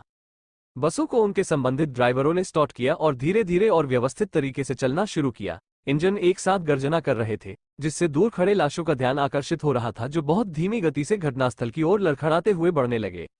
10 वाहनों का छोटा काफिला विश्वविद्यालय के उत्तरी भाग की मुख्य सड़क पर घूम रहा था, जो दक्षिणी भाग से जुड़ी हुई थी तथा विश्वविद्यालय से बाहर निकलने का एकमात्र रास्ता था जहां से बसें गुजर सकती थीं। यद्यपि सड़क का अधिकांश भाग पहले ही साफ कर दिया गया था, फिर भी उनकी संख्या को देखते हुए सभी लाशों को खत्म करना असंभव था, जब तक कि कोई कई दिनों तक खोज और शिकार करने के लिए तैयार न हो। इसलिए कभी कभी कुछ लाशें सड़क के बीच में दिखाई देती थीं। हालांकि ड्राइवर, जो सामान्य रूप से जीवित बचे थे, ने उनकी परवाह नहीं की और बिना मार्ग में जरा सा भी परिवर्तन किए बस आगे बढ़ते रहे। धमाका, धमाका, धमाका, धमाका। बसों को फर्स्ट ऑर्डर ब्लेजिंग बीटल के खोल का उपयोग करके संशोधित और मजबूत किया गया था तथा उन्होंने ज़ॉम्बीज़ पर बुरी तरह से प्रहार किया और उन्हें कई मीटर दूर तक उड़ा दिया। भारी टक्कर से कुछ ज़ॉम्बी की खोपड़ियां सीधे तौर पर कुचल गईं, जबकि कुछ भाग्यशाली लोग हड्डियों के कुछ अनदेखे फ्रैक्चर के साथ अपने पैरों पर खड़े हो गए या अपने निचले शरीर में गतिशीलता खोने के बाद बस अपने हाथों पर रेंगने लगे। oceanofpdf.com अध्याय 88 उत्परिवर्तित वन। इसने वास्तव में सब कुछ बदल दिया। शांगगुआन बिंगजू अपनी आंखें आश्चर्य से चौड़ी करने से खुद को नहीं रोक सकी। ये कुछ भी नहीं है, बस तब तक प्रतीक्षा करें जब तक आप केंद्र तक नहीं पहुंच जाते और आपको अंतर दिखाई देगा। चेन हे, जो उसके बगल में बैठा था, ने गंभीर भाव से टिप्पणी की। हालांकि चेन हे द्वारा एक दिन पहले स्थिति के बारे में बताए जाने के बाद उसे इसकी उम्मीद थी, लेकिन बाई जेमिन अपने चेहरे के भावों को थोड़ा बदलने से नहीं रोक सका, क्योंकि वह आसपास के वातावरण को देख रहा था, जबकि जिस बस में वह सवार था वो धीरे धीरे आगे बढ़ रही थी। सबसे अच्छी सामग्री से बनी और देश के सबसे बेहतरीन आर्किटेक्ट द्वारा डिजाइन की गई जानी पहचानी इमारतें अब दरारों से भरी हुई थी, जबकि दीवारों के चारों ओर कुछ संदिग्ध दिखने वाली उलझनें थीं। सड़क के कुछ हिस्सों में पेड़ों की लंबी जड़ें या हर जगह उगने वाले अन्य बेहद अजीबोगरीब पौधों की वजह से दरारें पड़ गई थीं, जिससे वाहनों के चालकों को अपनी गति और भी धीमी करनी पड़ रही थी। लेकिन सबसे खास बात यह थी कि काफी दूरी से भी बाई जेमिन और बाकी लोग कई पेड़ों की चोटियों को देख सकते थे, जो पहले केवल कुछ मीटर ऊंची थी, अब चुपचाप कई दसियों मीटर ऊपर उठ रही थी, जैसे वे चाहती थी कि हर कोई उन्हें देखे और अपनी वृद्धि की घोषणा करे। बचे हुए लोगों के चेहरे बदल गए और उनके हाव भाव भी अलग अलग थे, लेकिन ज्यादातर लोग एक ही समय में हैरान और डरे हुए थे, क्योंकि वे एक दूसरे से लिप्त गए थे और धीरे धीरे फुसफुसाने लगे थे। हालांकि वे इस अजीब और अपरिचित दृश्य से भयभीत थे, लेकिन वहां मौजूद किसी भी जीवित व्यक्ति ने ज्यादा शोर मचाने की हिम्मत नहीं की। ऐसा न केवल उन अज्ञात खतरों के डर से था जो आसपास छिपे हो सकते थे, बल्कि इसलिए भी क्योंकि बाई जेमिन ने हत्या में जो क्रूरता और निर्णायकता दिखाई थी, वो उन सभी के दिमाग में गहराई से अंकित हो गई थी। दुर्भावनापूर्ण इरादे या गुप्त उद्देश्य वाले लोगों को मूल रूप से कल ही मार दिया गया था, और जिनके मन में अभी भी कुछ जंगली विचार थे, उनमें बिना किसी चेतावनी के अपनी गर्दनें नष्ट होने के डर से कुछ भी करने की हिम्मत नहीं थी। इसलिए हालांकि माहौल दमनकारी था, लेकिन अपरिहार्य के अलावा किसी ने बहुत अधिक शोर नहीं मचाया और सब कुछ काफी आसानी से चला गया। शांगगुआन बिंगजू, एक चौकस महिला होने के नाते, जिस बस में वो सवार थी, उसके अंदर भी बदलाव को नोटिस किया। वो जटिल आंखों से बस की खिड़की से बाहर देखने से खुद को रोक नहीं पाए। जाहिर है, बाई जेमिन द्वारा कल शुरू की गई कार्रवाइयों के तत्काल परिणाम दिखने लगे थे। बसें एक 6 या 7 मंजिला इमारत के पीछे रुकी, जिसे पहले मुख्य पुस्तकालय के रूप में इस्तेमाल किया जाता था, और समूह के 8 लड़ाकों की चौकस निगाहों के सामने बचे हुए लोग व्यवस्थित तरीके से उतरने लगे। चेन हे के साथ बाई जेमिन इमारत में गए और इमारत की पहली 3 मंजिलों से ज़ॉम्बी को जल्दी से खत्म कर दिया ताकि बचे हुए लोग अंदर जा सकें। इसमें उन्हें केवल 10 से 20 मिनट लगे, क्योंकि लाइब्रेरी में आमतौर पर भीड़ नहीं होती थी। उन दिनों में कम भीड़ होती थी जब इंटरनेट पर जरूरत की हर चीज मौजूद होती थी। जबकि वे दोनों उस अस्थायी आश्रय के प्रभारी थे जिसमें बचे हुए लोग तब रहेंगे जब मजबूत लोग बाहरी दुनिया से बाहर निकलने की कोशिश करने के लिए उत्परिवर्ती जंगल में गहरे चले जाएंगे। शांगगुआन बिंगजू, लियांग पेंग, कै जिंगवई, जो वर्तमान में समूह के 3 सबसे मजबूत थे, लगभग 300 बचे हुए लोगों की रक्षा के लिए पीछे रह गए। शेष बचे 100 से अधिक लोग वर्तमान में फू जुएफेंग और झोंगडे के मार्गदर्शन में एक अलग कार्य कर रहे थे। जीवित बचे लोगों के समूह के सामने, जो किसी उत्परिवर्तित प्राणी या ज़ॉम्बी के प्रकट होने की स्थिति में मृत्यु या संक्रमण की संभावनाओं को कम करने के लिए एक साथ घनी भीड़ में चल रहे थे, फू जुएफेंग और झोंगडे चुपचाप आगे बढ़ रहे थे और सावधानी से आसपास के वातावरण का निरीक्षण कर रहे थे, क्योंकि वे दोनों कम बोलने वाले व्यक्ति थे, चाहे उनके इरादे कुछ भी हो, और खतरे के कारण। इस माहौल को देखते हुए उनमें से किसी ने भी बातचीत शुरू करने की कोशिश नहीं की और चुपचाप चलते रहे। लगभग 5 मिनट चलने के बाद झोंगडे रुक गया और आसपास का माहौल देखते हुए बोला, मुझे लगता है कि यह जगह ठीक होगी। फू जुएफेंग भी रुक गया और कुछ कदम पीछे चल रहे बचे हुए लोग भी तुरंत रुक गए। उसने आसपास के माहौल को ध्यान से देखा और पाया कि हरी घास जो पहले बड़े करीने से काटी गई थी, अब इतनी लंबी हो गई थी कि उसके घुटनों से भी ऊपर थी। ठीक है, फू जुएफेंग ने सिर हिलाया। वो अभी भी उस अवसर को खोने के बारे में थोड़ा उदास महसूस कर रहा था जो बाई जेमिन ने उसे कल दिया था। झोंगडे ने उसकी ओर देखा और उसके कंधे पर थपथपाते हुए एक अनोखी मुस्कान के साथ कहा, तुम्हारा चेहरा क्यों उदास है? क्या बड़े भाई बाई ने हमारे साथ बुरा व्यवहार किया है? जब से हमने उनका अनुसरण करना शुरू किया है, उन्होंने हमें न केवल सबसे अच्छा भोजन दिया है, बल्कि हमें अपने विचार, राय व्यक्त करने का अधिकार भी दिया है, और यहाँ तक कि हमें मूल्यवान खजाने देकर हमें मजबूत बनने का अवसर भी दिया है। मेरा मानना है कि जब तक हम ईमानदारी से उनका अनुसरण करते हैं, तब तक हमारा भविष्य बेहतर हो सकता है और मजबूत बनने के अवसर स्वाभाविक रूप से आएंगे। फू जुएफेंग आश्चर्यचकित था, क्योंकि यह पहली बार था जब उसने झोंगडे को एक ही समय में इतने सारे शब्द बोलते हुए सुना था। हालांकि उसके साथी के शब्दों ने उसके निराशावादी मूड को हल्का कर दिया और उसने दृढ़ता से सिर हिलाया, तुम सही हो, हमें बस उसके नक्शे कदम पर चलना है और वो हमेशा की तरह आगे बढ़ेगा। झोंकदे ने चुपचाप सिर हिलाया और उसकी ओर अंगूठा दिखाया। उनमें से कोई भी मूर्ख नहीं था, अन्यथा वे इस प्रतिष्ठित विश्वविद्यालय में प्रवेश नहीं ले पाते। इसके अलावा उनकी अनुकूलन क्षमता भी सामान्य बचे लोगों की तुलना में अधिक थी, जिससे वे उन चीजों को नोटिस कर सकते थे जिन्हें अन्य लोग अनदेखा कर सकते थे। इसलिए फू जुएफेंग और झोंकदे दोनों जानते थे कि जब तक बाई ज़ैमिन अचानक नहीं मरता, तब तक उसे इस नई दुनिया में महान उपलब्धियां हासिल करनी थी। वर्तमान में फू जुएफेंग लेवल 15 और झोंकदे लेवल 13 पर थे। हालांकि इस समय भी वे बाई ज़ैमिन की पीठ भी नहीं देख पा रहे थे। वे दोनों जानते थे कि उनके वर्तमान आंकड़ों के साथ कुछ दर्जन लोगों का सामना करना भी कोई चुनौती नहीं थी। फिर भी उनमें से कोई भी बाई ज़ैमिन की ताकत को समझ नहीं पाया। वे दोनों जानते थे कि दुनिया बदल गई है और समाज कभी भी पहले जैसा नहीं रहेगा। भले ही मनुष्य दुनिया पर फिर से नियंत्रण कर ले, लेकिन चीजें पहले जैसी नहीं हो सकती। नई शक्तियां उभरेंगी और विकास की संभावना के साथ सरकार, सैन्य बल, सब कुछ पुनर्गठित किया जाएगा। दुनिया पहले से कहीं ज्यादा खतरनाक थी। हालांकि अवसर खतरे के साथ साथ आते हैं। झोंकदे और फू जुएफेंग ने अपनी किस्मत बदलने का फैसला किया था, और अगर वे अभी भी जीवित हैं तो अपने परिवारों की भी। कैसे? सब कुछ बाई ज़ैमिन पर दांव लगाकर। क्योंकि वो इतनी जल्दी इतनी ऊंचाई तक पहुंचने में सफल रहा था और यहां तक कि प्रथम श्रेणी के अस्तित्व को इतनी आसानी से समाप्त करने में सक्षम था। इसलिए बाई ज़ैमिन का भविष्य उज्जवल होगा और उसके अनुयायियों के प्रारंभिक समूह के हिस्से के रूप में झोंकदे और फू जुएफेंग, साथ ही साथ उनके प्रियजन, स्वाभाविक रूप से उस चमक का एक छोटा सा हिस्सा लेने में सक्षम होंगे। oceanofpdf.com अध्याय 89 उत्परिवर्तित वन का वास्तविक आतंक, भाग 1। क्या हम शुरू करें? फू जुएफेंग ने झोंकदे को देखा और कुछ उत्साहित मुस्कान के साथ पूछा। झोंकदे के मुंह का कोना 2 बार हिला, लेकिन फिर भी उसने सिर हिलाया। चलो शुरू करते हैं। फू जुएफेंग ने पलटकर जीवित बचे लोगों की ओर देखा और अधिकारपूर्ण लहजे में बोलने की कोशिश की। तेल और गैसोलीन को आसपास के पौधों और घास पर फैलाना शुरू करें। याद रखें कि बहुत गहराई तक न जाएं और केवल बाहरी परिधि पर ध्यान केंद्रित करें। धीरे धीरे कम आत्मविश्वास वाला वो युवक कुछ रवैया अपनाने लगा था। उस समय बाई ज़ैमिन द्वारा प्रदान किए गए अद्भुत अवसर की बदौलत फू जुएफेंग धीरे धीरे नेतृत्व के योग्य व्यक्ति बन रहा था। यह उसके पिछले स्व से बहुत अलग था, जो शर्मीला और इस हद तक संकोची था कि उसके लिए सामान्य बातचीत करना भी मुश्किल था। बचे हुए लोगों ने सिर हिलाया और सावधानी से कदम बढ़ाने लगे। इन 100 लोगों में ज्यादातर पुरुष थे और उनमें कुछ ही महिलाएं थीं। हर एक को एक दिन पहले सावधानी से चुना गया था और सभी इतने बहादुर थे कि वे अप्रत्यक्ष रूप से खतरे का सामना कर सकें।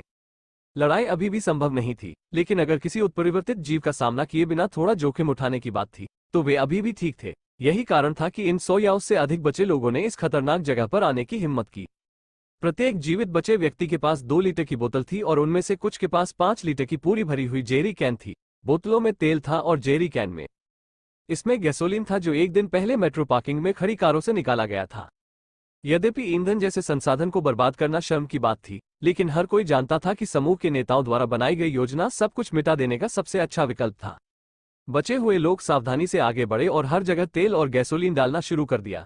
कुछ गिरे हुए पेड़ों के तने या शाखाएं, सूखी या सूखी पत्तियां, घास पर, कुछ झाड़ियों पर, मूल रूप से उस क्षेत्र की बाहरी परिधि में जहां बचे हुए लोग थे, हर चीज पर ज्वलनशील पदार्थ छिड़का गया था। ठीक है, पहला कदम जंगल में आग लगाना था। हालांकि इससे अधिक गहराई में जाना संभव नहीं था, क्योंकि बचे हुए लोगों को बिना ये जाने कि वे कैसे मरे, मार दिया जाएगा। चेन हे के स्पष्टीकरण को सुनने के बाद कुछ लोगों को एहसास हुआ कि प्रथम आदेश के जीव जंगल से बाहर नहीं आते थे, शायद उस अजीबोगरीब जानवर की रक्षा के लिए। रेशमकीट जैसा राक्षस। दरअसल प्लेटिनम ऐप के एक दिन पहले इतना उग्र होने और जंगल से चले जाने और यहां तक कि शानवेगुआन बिंगजू को अनदेखा करने और अपना पूरा ध्यान केवल चेन हे पर केंद्रित करने का एकमात्र कारण ये था कि जब वो जानवर चुपके से उसके सीने में जादू से भरे तीर से उसे मारने की कोशिश कर रहा था, तो वह सो रहा था। अन्यथा यह असंभव था कि प्लेटिनम ऐप जंगल के बीच से निकल जाता। जहां तक प्रथम आदेश के शेष प्राणियों के जंगल छोड़ने का सवाल है, बाई ज़ैमिन और बाकी लोग निश्चित नहीं थे, लेकिन ऐसा संभवतः इसलिए हुआ क्योंकि वे केंद्र के बजाय बाहरी परिधि पर थे। हो गया, फू जुएफेंग ने धीरे से कहा और बचे हुए लोगों को वापस आने का इशारा किया। चलो वापस रिपोर्ट करते हैं। झोंकदे ने उत्परिवर्तित जंगल को आखिरी बार देखा और फिर पीछे मुड़ा और जिस रास्ते से वे आए थे उसी रास्ते से वापस चलना शुरू कर दिया। तारांकन तारांकन तारांकन 5 मंजिला इमारत के शीर्ष पर, जहां 100 बचे लोगों के समूह ने तेल और गैसोलीन का छिड़काव किया था, बाई ज़ैमिन चुपचाप खड़ा था और जहां तक नजर जाती थी वहां तक फैले परिवर्तित जंगल को देख रहा था। उसके चेहरे को छूती हुई हल्की हवा में ईंधन की तेज गंध थी, जो नशीला तो था ही, साथ ही उसमें एक तरह का आकर्षण भी था, जो उसे लगातार याद दिला रहा था कि उसे आगे क्या करना चाहिए। उसके बगल में लिलित एक पैर दूसरे के घुटने पर रखकर हवा में बैठी थी और आलस से अपना चेहरा एक हाथ पर टिकाए हुए थी। हालांकि वह सहज दिख रही थी। अगर कोई उसकी आकर्षक लाल आंखों पर विशेष ध्यान देता तो कोई भी आसानी से उत्साह और उल्लास की चमक को देख सकता था जो लगातार एक शरारती बच्चे की तरह टिमटिमा रही थी। तो क्या अब आप ये करेंगे? लिलित ने उत्सुकता से पूछा। बाई जैमिन ने बिना नजरें हटाए सिर हिलाया और धीरे से कहा, फिलहाल मैंने वो सब कुछ किया जो मैं कर सकता था। मैंने मैना पर अपना नियंत्रण बेहतर किया, मैंने जादू की मात्रा पर बेहतर नियंत्रण करना भी सीखा जो मैं इस्तेमाल कर सकता हूँ, और मैंने अपने रक्त हेरफेर के साथ पूरे 3 दिनों तक बिना किसी ब्रेक के हर दिन 15 घंटे से ज्यादा प्रशिक्षण भी लिया। वो रुका और अपनी आंखें बंद कर ली। अपने आसपास मैना को महसूस करने की कोशिश करते हुए उसने धीमी आवाज में कहा, मैंने एक अजेय हमला भी तैयार कर लिया है। इस समय मेरा सबसे शक्तिशाली हमला। अगर मैं इन सबके बाद भी अपने नंगे हाथों से फर्स्ट ऑर्डर अस्तित्व को नहीं मार सकता, तो मैं ये सोचना शुरू कर सकता हूँ कि ऐसा कार्य वास्तव में पूरा करना असंभव है और सोल रिकॉर्ड नामक यह अज्ञात इकाई पागल है। ठीक है, मुझे यकीन है कि तुम ये कर पाओगे। लिलित ने अपनी तर्जनी उंगली पर अपने काले बालों का एक गुच्छा लपेटा और मुस्कुराते हुए कहा, तुम्हारा विकास अब तक का सबसे भयानक लेकिन साथ ही अद्भुत रहा है जो मैंने कभी देखा है। यदि तुम यह नहीं कर सकते तो कोई भी नहीं कर सकता। बाई जैमिन ने हंसते हुए इस पर कोई टिप्पणी नहीं की। वास्तव में भले ही लिलित ने वे शब्द न कहे हों, लेकिन उसे 99.9% भरोसा था कि उसका हमला निश्चित रूप से उसके दुश्मन की जान लेने में सफल होगा। जहां तक शेष 0.01% की बात है, वो उन आकस्मिकताओं के लिए आरक्षित था जो वर्तमान में उसके द्वारा संभाले जाने से परे थी। कुछ ही देर बाद बाई जैमिन ने धीरे से अपनी आंखें खोली और इमारत के नीचे देखा। वहां शानवेगुआन बिंगजू, चेन हे और लियांग पेंग के साथ सुविधा के अंदर से बाहर आ रहे थे। वे योजना के दूसरे चरण पर चर्चा कर रहे थे। मानो उसकी निगाहों को भांपते हुए शानवेगुआन बिंगजू ने बातचीत रोक दी और ऊपर देखा। उसकी उदासीन आसमानी रंग की आंखें सर्दियों की रात की तरह काली और ठंडी आंखों से मिली। बिना कुछ कहे शानवेगुआन बिंगजू उत्परिवर्तित जंगल की ओर चलने लगा। दूसरी ओर चेन हे ने 1-2 बार छलांग लगाई और बाई जमीन के बगल में एक इमारत पर चढ़ गया और फिर जंगल की ओर अपने पहले से लोड किए गए क्रॉसबो को निशाना बनाया। जहां तक मजबूत कद वाले लियांग पेंग का सवाल है, उसने अपने बड़े हथौड़े को कसकर पकड़ रखा था और दोनों पैरों को जमीन पर मजबूती से जमाए हुए था, जबकि वो अपनी आंखें उस अपरिचित लेकिन खतरनाक जंगल की ओर सिकोड़ रहा था। इससे पहले कि शानवेगुआन बिंगजू बहुत दूर निकल जाता, बाई जैमिन ने जोर से चिल्लाया, अरे शानवेगुआन बिंगजू। वो रुकी और उसे देखने के लिए आधा मुड़ी, तभी उसने देखा कि उसने उस पर कुछ फेंका है। एक फुर्तीली और सहज हरकत के साथ उसने जो चीज फेंकी उसे उसने पकड़ लिया। यह क्या था? ये देखने के बाद उसका छोटा सा मुंह थोड़ा सा खुल गया और उसकी उदासीन आंखों में लंबे समय के बाद पहली बार भावनाओं की तरंग दे थी, जिसे वो स्वयं भी नहीं समझ सकती थी। मैं तुम्हें यह उधार दे दूंगा, जब तुम वापस आओगी तो इसे मुझे वापस दे देना। बाई जैमिन की आवाज ने उसे विचारों से बाहर निकाला। अंत में उसने इमारत की चोटी की ओर देखा और जो पहला शब्द उसके मन में आया उसे कहा, धन्यवाद। बाई जैमिन ने सिर हिलाया और सहजता से मुस्कुराते हुए कहा, मैं आप पर भरोसा कर रहा हूं। oceanofpdf.com अध्याय 90 उत्परिवर्तित वन का वास्तविक आतंक भाग 2 अंतिम। चेन हे और लियांग पेंग ने बाई जैमिन और शानवेगुआन बिंगजू के बीच अजीबोगरीब बातचीत देखी, लेकिन उन्हें नहीं पता था कि क्या हो रहा था या उसने उसे धन्यवाद क्यों दिया। हालांकि इस तथ्य के कारण कि वे जो होने वाला था उसके लिए हाई अलर्ट पर थे, उनमें से किसी ने भी उत्परिवर्तित जंगल से दूर देखने की हिम्मत नहीं की। इतने लंबे समय के बाद पहली बार धन्यवाद के शब्द कहने के बाद, यहां तक कि उसे याद भी नहीं आ रहा था कि आखिरी बार कब ऐसा कहा गया था, शानवेगुआन बिंगजू ने उस वस्तु को रख दिया जो बाई जैमिन ने उसे सावधानीपूर्वक दी थी और अकेले ही उत्परिवर्तित जंगल में चली गई। बाई जैमिन ने उसकी पतली छोटी पीठ को देखा जो कांच की खिड़की की तरह नाजुक लग रही थी और धीरे धीरे उसकी नजरों से ओझल हो रही थी। फिर वो अपने बाएं घुटने पर बैठ गया और अपने बैग से ब्लेजिंग बीटल के खून की 2 बोतलें निकाली। उसने अपने सामने खून को सावधानी से फैलाया जब तक कि एक चमकदार लाल तालाब न बन जाए और फिर उसने अपनी आंखें बंद कर ली। हालांकि वह बाहर से शांत दिख रहा था, लेकिन उसका दिमाग भाले की कल्पना करते हुए ओवरटाइम काम कर रहा था क्योंकि वह अपने शरीर के अंदर मन को हिलाना शुरू कर रहा था, इस बार बचाने की चिंता किए बिना। ठीक उसी समय जब उसका मन आश्चर्यजनक गति से खपत होने लगा, बाई जैमिन ने अपने जादू का उपयोग यथासंभव अधिक जादुई शक्ति को नियंत्रित करने के लिए करना शुरू कर दिया, जबकि सर्वोत्तम संभव भाले की छवि उसके दिमाग में चमक रही थी। इसकी नोक इतनी तेज होनी चाहिए कि वो किसी भी सुरक्षा व्यवस्था को भेद सके तथा किसी भी बाधा को नष्ट कर सके। ये पुला इतना मजबूत होना चाहिए कि दुश्मन द्वारा आसानी से नष्ट न किया जा सके। इसे फेंकने के लिए पकड़ना आसान हो, लेकिन वापस खींचना मुश्किल हो। हथियार की हर पंक्ति उसके दिमाग में कौंध गई जब बाई जैमिन ने खुद को एक हथौड़ा चलाते हुए और उच्च तापमान पर आग का उपयोग करके निहाई पर धातु को पीटते हुए कल्पना की। बिना औजारों के भी, जादू और मन के साथ, वो अपने रक्त हेरफेर को जोड़कर वस्तुओं का निर्माण कर सकता था। यद्यपि यह एक जैसा नहीं था, फिर भी सृजन तो सृजन ही था। जमीन पर खून लाल रंग में चमकने लगा और धीरे धीरे 3 ब्लेडों वाला एक भाला आकार लेने लगा। खून जम गया, चरखी पर नक्काशी जैसी अजीब रेखाएं दिखाई देने लगी और एक छोर पोकर कार्ड ट्रेफोइल के समान आकार का दिखाई देने लगा। भाई जेमिन जो बना रहे थे वो कोई सामान्य भाला नहीं था, बल्कि वो विशेष रूप से एक त्रिशूल था।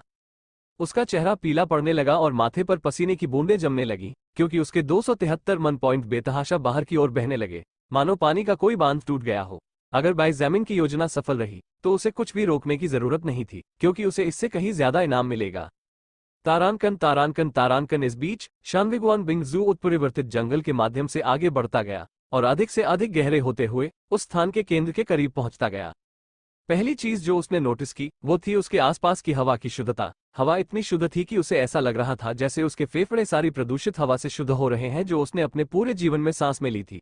हालांकि उसे जल्द ही एहसास हुआ कि वो जो सांस ले रही थी वो बिल्कुल वैसी हवा नहीं थी जिसे वह जन्म से जानती थी। मन, ऐसा विचार उसके मन में कौंधता रहा जैसे जैसे वो गहराई में जा रही थी।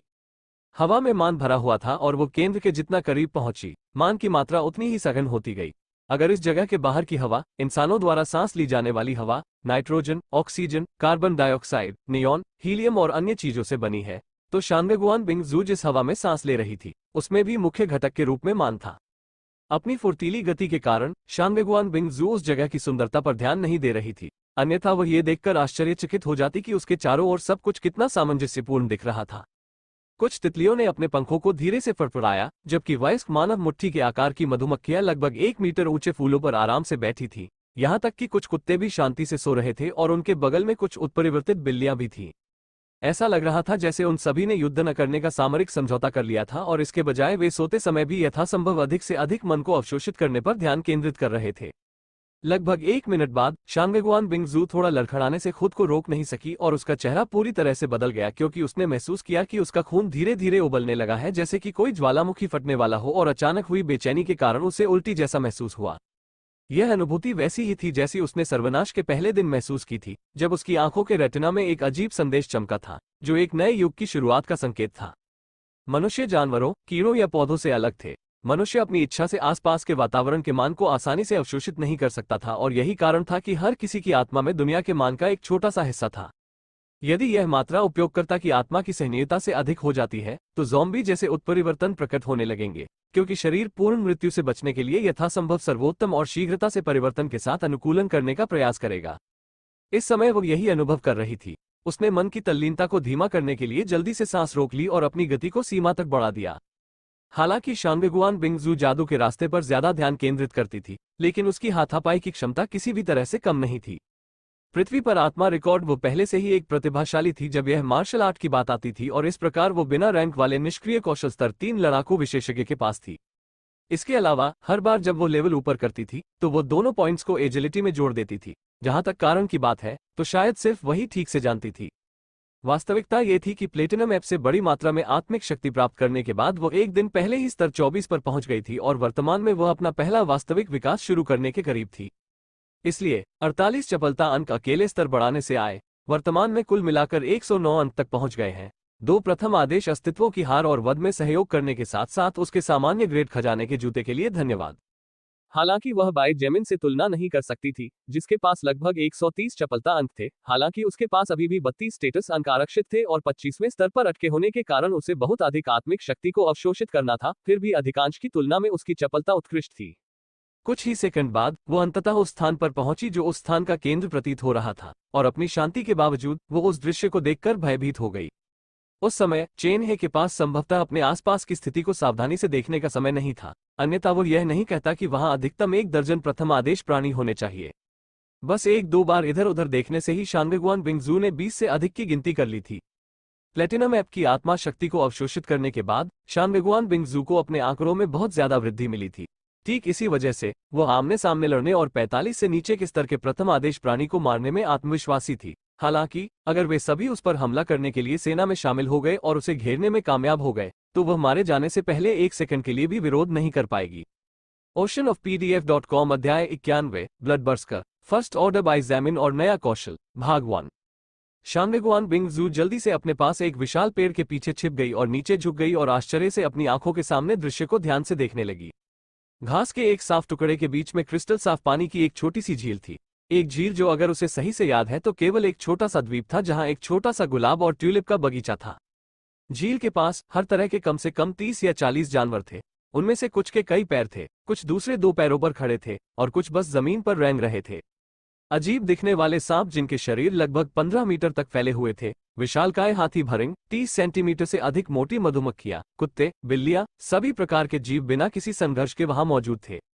यद्यपि वे कभी कभी एक दूसरे को लड़ने की इच्छा और जानलेवा इरादे से भरी आंखों से देखते थे, फिर भी उनमें से किसी ने भी पहला निवाला नहीं खाया।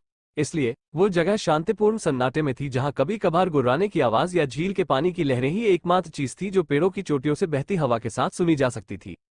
अचानक एक अजीब प्राणी जो कई अन्य प्रथम आदेश प्राणियों से घिरा हुआ था, धीरे धीरे अपनी जगह से रेंगते हुए झील के किनारे पर आ गया। अन्य प्रथम आदेश प्राणी सावधानी से आगे बढ़ने लगे और अजीब प्राणी को जाने दिया, लेकिन सभी की नजरें जानवर पर टिकी रहीं, जैसे कि वे उसके संरक्षक या उसके अपहरणकर्ता हों और उन्हें डर था कि वो उनकी नजरों से ओझल हो जाएगा। शांगगुआन बिंगजू को घृणा का एहसास हुआ जब उसने अंततः उस प्राणी की झलक देखी जिसका वर्णन चेन हे ने एक दिन पहले किया था। ये जीव वास्तव में एक बहुत बड़ा कीड़ा था। इसका 3 मीटर से ज्यादा लंबा शरीर हर बार रेंगने पर घिनौना दिखने वाला चिपचिपा तरल पदार्थ छोड़ता था। इसका पेट अजीब तरह से हिलता था, जैसे कि इसके अंदर लाखों जीवित वस्तुएं घूम रही हों। एक पल के लिए शांगगुआन बिंगजू ने सोचा कि शायद वो विशाल कीड़ा गर्भवती है और शायद बच्चे को जन्म देने वाली है। हालांकि उसे जल्द ही एहसास हुआ कि ऐसा नहीं था। विशालकाय कीड़ा बहुत धीमा था, इसलिए किनारे के अपेक्षाकृत करीब होने के बावजूद भी उसे पानी तक पहुंचने और पानी पीना शुरू करने में कुछ सेकंड लगे। कुछ घूंट पीने के बाद विशालकाय कीड़े ने अचानक अपनी हरकतें बंद कर दी और उसका मुंह चौड़ा हो गया, जिसके अंदर भयानक दिखने वाले दांतों का एक सेट दिखाई दिया। चीख! जीव ने बहुत तेज आवाज में चीख मारी, जिससे पहले शांत झील में लहरें उठी और कुछ लहरें उठी। पहले शांत जंगल अचानक से उत्तेजित हो गया और शांगगुआन बिंगजू को लगा कि उसे खोज लिया गया है। हालांकि जल्द ही सब कुछ फिर से शांत हो गया और उसके बाद जो हुआ वो कुछ ऐसा था जिसे वो कभी नहीं भूल सकती। विशालकाय कीड़े का फूला हुआ पेट नंगी आंखों से देखी जा सकने वाली गति से सिकुड़ने लगा, क्योंकि नीलम रंग की हवा का एक घना बादल उसके मुंह से बाहर निकल रहा था। नीलम रंग की हवा जल्द ही आसपास के इलाके में फैल गई और जंगल में घुलने लगी। पेड़ अधिक जीवंत होने लगे, पौधे धीरे धीरे बढ़ने लगे और जानवर और कीड़े गहराई से चूसने लगे। शांगगुआन बिंगजू की आंखें चमक उठी और वह अंततः सब कुछ समझ गई, उस रहस्य को सुलझा लिया जिसे उनमें से कोई भी पहले नहीं सुलझा सका था। इस जगह पर इतने सारे फर्स्ट ऑर्डर जीव क्यों थे? ये कैसे संभव था कि विश्वविद्यालय का छोटा सा सामने का बगीचा अचानक एक जंगल में बदल गया जो किसी प्रागैतिहासिक फिल्म की तरह लग रहा था? ये सभी राक्षस विकास के लिए एक दूसरे से क्यों नहीं लड़ रहे थे? ये सब उस विशालकाय कीड़े के कारण हुआ। जाहिर है, विशाल कृमि के पास अपने शरीर के अंदर मन बनाने और विकसित होने की क्षमता थी। हालांकि मात्रा इतनी अधिक थी कि उसके पास इसे छोड़ने के अलावा कोई विकल्प नहीं था, अन्यथा वो मर जाता। अन्य जानवरों ने बस स्थिति का फायदा उठाया और धीरे धीरे बढ़ने लगे। शांगगुआन बिंगजू को अचानक एक बुरा पूर्वाभास हुआ और वो जल्दी से पीछे मुड़ी। उसकी अभिव्यक्ति तब जम गई जब उसने देखा कि सैकड़ों छोटे छोटे जोक उसकी ओर रेंग रहे थे और धीरे धीरे उसे घेर रहे थे। अगर वो स्वाभाविक रूप से जोकों से लड़ती तो वो उन सभी को आसानी से मार सकती थी। हालांकि अगर वो यहाँ लड़ती तो वो अन्य प्राणियों का ध्यान आकर्षित करती और यह वास्तव में योजना का हिस्सा नहीं था। मेरे पास कोई विकल्प नहीं। उसने अपने दांत पीस लिए और अपनी छुपी हुई जगह से बाहर निकल आई। उसकी गति पूरी तरह से बढ़ गई और उसने अपनी सारी चपलता का अद्भुत उपयोग किया और कुछ ही समय में उसने अपने और झील के बीच की दूरी लगभग पूरी तरह से कम कर ली। हालांकि फर्स्ट ऑर्डर के जीवों ने उसे देख लिया और भयंकर रूप से दहाड़ते हुए आगे बढ़ना शुरू कर दिया। दर्जनों फर्स्ट ऑर्डर के अस्तित्वों की समकालिक दहाड़ें इतनी भयानक थी कि एक अप्राकृतिक ध्वनि तरंग भी उसकी ओर निकल पड़ी। क्योंकि शांगगुआन बिंगजू अपने लक्ष्य तक पहुंचने पर केंद्रित थी, वो खुद का बचाव करने या हमले से बचने के लिए रुकने का जोखिम नहीं उठा सकती थी, क्योंकि वो जानती थी कि अगर उसने ऐसा किया तो पहले से बनाई गई पूरी योजना विफल हो जाएगी। इसलिए वो केवल स्वतंत्र रूप से आगे बढ़ना जारी रख सकती थी। उफ! उसका चेहरा थोड़ा पीला पड़ गया और उसके कदम एक पल के लिए लड़खड़ा गए, जिससे वो कमजोर और दयनीय दिखाई देने लगी। हालांकि उसने चक्कर आने की भावना को सहन किया और अपने होठों को जोर से काटा। उसकी ठंडी आंखों में दृढ़ संकल्प की झलक थी और वह आगे बढ़ती रही। स्वूश! अचानक तेज गति से चलती हुई किसी वस्तु ने हवा को 2 भागों में विभाजित कर दिया और शांगगुआन बिंगजू को अपनी पीठ से एक भयानक दबाव महसूस हुआ। हालांकि उसने उस हमले को नजरअंदाज किया और बिना रुके आगे बढ़ती रही। उसके पीछे एक सांप था जो लगभग 20 मीटर लंबा था और अपनी भारी पूंछ को उस पर लहरा रहा था। अगर वह सीधे उस हमले से घायल हो जाती तो भले ही वो बच जाती, लेकिन यह असंभव था कि वो काफी समय तक उठ पाए। हालांकि जैसे ही उसे कोड़े मारे जाने वाले थे, एक छोटी सी फटी पुरानी दिखने वाली कांस्य घंटी उसके लड़ाकू वस्त्र की जेब से निकली और उसके सिर के ऊपर तैरने लगी, जिससे एक पीली चमक निकली, जिसने जल्द ही उसे पूरी तरह से घेर लिया।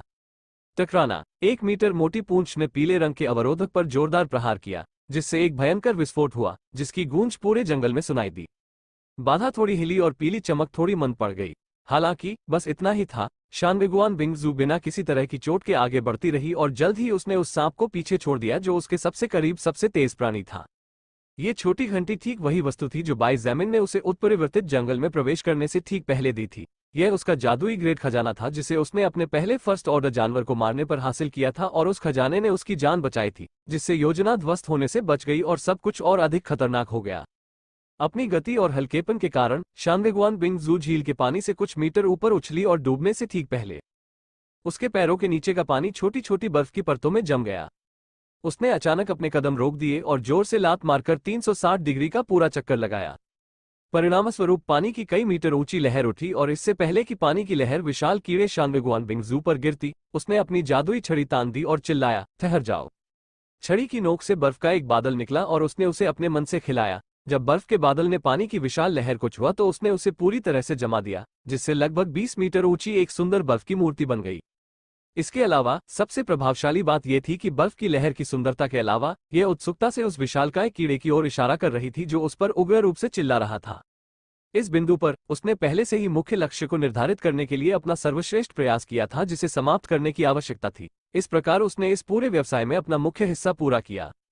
अब अपनी भूमिका निभाने की बारी आपकी है, बाई ज़ैमिन।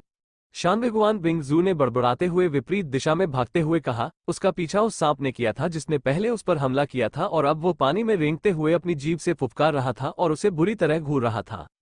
लेकिन वो डरी नहीं, और इसके विपरीत झील के पानी का उपयोग करते हुए शानगुआन बिंगजू ने दर्जनों बर्फ के टुकड़े बनाए और सांप पर हमला करना शुरू कर दिया, क्योंकि वो पीछे हट रहा था। oceanofpdf.com अध्याय 92 ब्लडबर्स्कर, फर्स्ट ऑर्डर बाय ज़ैमिन और नया कौशल, भाग 2। जब शानगुआन बिंगजू अपनी पूरी योजना के सबसे महत्वपूर्ण भाग को पूरा करने के लिए उत्परिवर्तित जंगल में गई, जो शाम के कुछ भाग और रात के अधिकांश भाग के लिए तैयार की गई थी, तो जंगल के बाहर का वातावरण काफी शांत था। बचे हुए लोग कई सड़कों दूर स्थित पुस्तकालय में थे तथा समूह के 4 मुख्य